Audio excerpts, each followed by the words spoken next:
আসসালামু আলাইকুম। স্মার্ট এগ্রোর পক্ষ থেকে সবাইকে অনেক অনেক শুভেচ্ছা। আজকে আরও একটি ভিডিও নিয়ে আসলাম, যে আমি আপনাদের বলেছি আমি রেগুলার ভিডিও দেওয়ার চেষ্টা করব।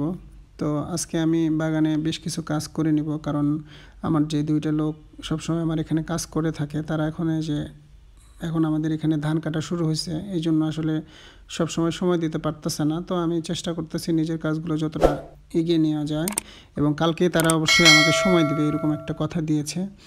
দেখেন এখানে ধান কাটা একেবারে পুরোপুরিভাবে শুরু হয়ে গেছে, তার চারিদিকে পাকা ধান। তো সেই জন্য আসলে তারা সময় দিতে পারছে না। আমি নিজেও মোটামুটি কাজ করি বাগানের, কিন্তু বাগানটা অনেক বড় হয়ে গেছে, এখন 3.5 বছর বয়স বাগানের। তো এর মধ্যে আমি কাজ শুরু করে দিয়েছি। মনে হলো যে পাঞ্জাবিটা থাকলে আমি ঠিকমতো কাজ করতে পারবো না, তো পাঞ্জাবিটা চেঞ্জ করে নিলাম। এখানে পটলের গাছগুলোতে আমি পানি দিচ্ছি। আমার সবজি গাছ যেগুলোতে আছে সেগুলোতে আমি আজকে পানি দিব। সাথে সাথে আরও ছোটোখাটো কিছু কাজ আছে। এই যে সামনে যে বেড়াটা ভেঙে গেছে, মূলত এটা খুলে গেছে, এই নেটগুলো আমি ঠিক করে দিব। এবং পাশাপাশি পেয়ারা পলি করতে হবে কিছু। তো আজকে যতটুকু সম্ভব আমি পেয়ারা পলি করব নিজেই। তো কালকে যখন ওরা আসবে ওদের দিয়ে আরও বেশ কিছু কাজ করে নেওয়া যাবে। তো 3.5 বছর আমার বাগানের বয়স। এর আগে আমি মোটামুটি 1.5 বছর পর্যন্ত আমি একাই কাজ করতাম। পানি সেচ দেওয়া, গাছে স্প্রে করা, পলি করা থেকে শুরু করে বিভিন্ন কাজ আমি নিজেই করতাম। মাঝে মাঝে হঠাৎ হয়তো তাদের নিতাম, কিন্তু এখন বাগান বড় হওয়ার কারণে আমার আরও এই বাগানের পাশাপাশি আমি অনলাইন এবং অফলাইনে একটা এবং অনলাইনে একটা বিজনেস করি, এবং পাশাপাশি আমি একটা ছোট চাকরিও করি। বিধায় আমি চাইলেও এখানে ফুল টাইম সময়টা দিতে পারি না। তো যতটুকু সম্ভব আমি দিই, আলহামদুলিল্লাহ। সকাল থেকে দুপুর পর্যন্ত বা দুপুরের আগ পর্যন্ত আমি বাগানেই সময়টা কাটাই। এবং সকালে যখন আমার ওই সাইডে কাজ থাকে তখন আমি বাগানে আসি না। সবসময় আলহামদুলিল্লাহ বাগানে আসতেই হয়, যে এমন না। তো আমার বাগানটা খুব বড়ও না, এখানে 2 বিঘা প্লাস আমার বাগানটা, পুকুর মাঝখানে প্রায় 2 বিঘার মতো। এই টোটাল 4.5-5 বিঘা বাগান। তো আমি যতটুকু সম্ভব আমি করার চেষ্টা করি। আমি যে বাকি যে আমার সবজি গাছগুলো আছে সেগুলোতে পানি দিব। তো এখানে পুকুর থাকার কারণে আমি পুকুর থেকে পানি নিয়ে দিচ্ছি, কারণ খুব বেশি পানি লাগে না। মোটর আমার আছে পুরো বাগানে, আমি মোটর দিয়ে পানি দিই, কিন্তু এখন তো মোটর কাজে লাগানো লাগতেছে না। তো আলহামদুলিল্লাহ আমি এখন বালতি দিয়ে বাকি যে সবজি গাছগুলো আছে সেগুলোতে পানি দিব। আমি আসলে যেভাবে বাগানটা করি সেভাবে আসলে আপনাদের দেখানোর চেষ্টা করি। এখানে এঁটেল মাটিতে এখনও আমার সেচ দেওয়া হয় নাই, কিন্তু আলহামদুলিল্লাহ যথেষ্ট পরিমাণে এখানে রস আছে মাটিতে এখনও। কিন্তু বেলে মাটিটা শুকিয়ে গেছে। যেখানে যেই জমিগুলোতে আমার বেলে মাটি, সেই জমিগুলোতে আমার সেচ দেওয়াটা জরুরি। এই জন্য আসলে আমি তাদেরকে আসতে বলছি, কালকে সেচ দিয়ে দেবো ইনশাল্লাহ। এটাও এঁটেল মাটি। তো এঁটেল মাটিগুলোতে আলহামদুলিল্লাহ যথেষ্ট পরিমাণে এখনও রস আছে, কিন্তু বেলে মাটিগুলোতে একেবারে শুকনো হয়ে গেছে। এই যে এই মাটিটা দেখেন, এটাতেও রস আছে।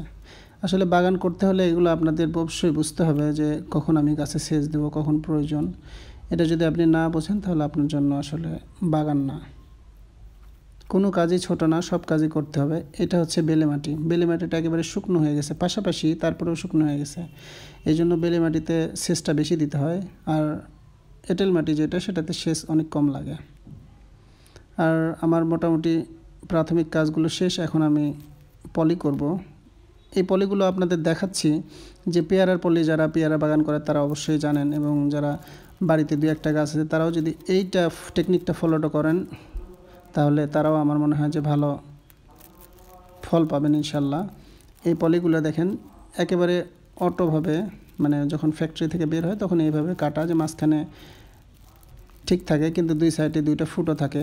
এর জন্য আলাদা করে আমাদের ফুটো করতে হয় না।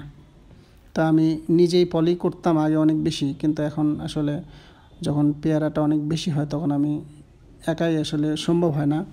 তো এখন যেহেতু পেয়ারা কম কিছুটা, আর যেহেতু আমি লোক ঠিকমতো পাচ্ছি না, নিজের কাজটা নিজেই যতদূর সম্ভব এগিয়ে নেওয়ার চেষ্টা করতেছি। এর মধ্যে আলহামদুলিল্লাহ একটা ফল পাইছি, যে এটা হারভেস্ট করার মতো হয়েছে, তো সেটা আপনাদের দেখাচ্ছি।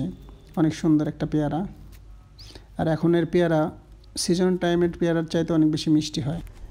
একটু কাছে থেকে যদি আমি আপনাদের দেখাই যে কোন সাইজের পেয়ারাগুলো আপনারা পলি করবেন, এর চেয়ে ছোট বা বেশি বড় হইলে পেয়ারাটা পোকায় নষ্ট করে ফেলে, আর বেশি ছোট করলে আপনার পেয়ারাগুলো নষ্ট হয়ে যায় পলির মধ্যে।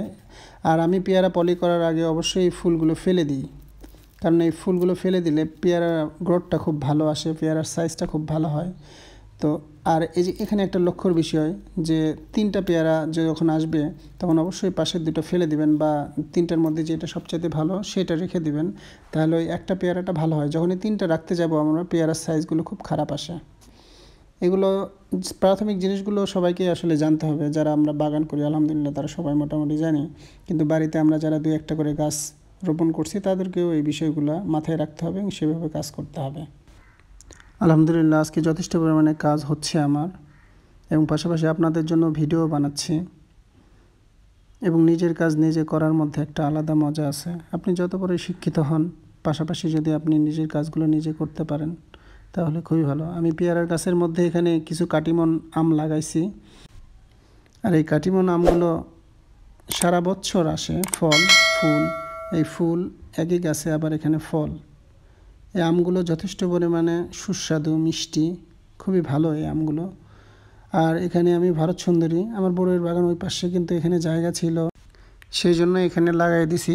আলহামদুলিল্লাহ এটাতে নেটিং করা হয় না, সেই জন্য পাখিরা এখান থেকে খাইতে পারে। আলহামদুলিল্লাহ আমরাও পাই। এটা পাখিদের জন্য ভালো, আমাদের জন্য ভালো। আর আমরা যারা বাগান করতেছি বা উদ্যোক্তা হয়েছি, ফার্মিং করি, আমাদের উচিত নিজের কাজ নিজে যতটা সম্ভব করা, বাকিটা অবশ্যই লোক দিয়ে করাইতে হবে। আসসালামু আলাইকুম।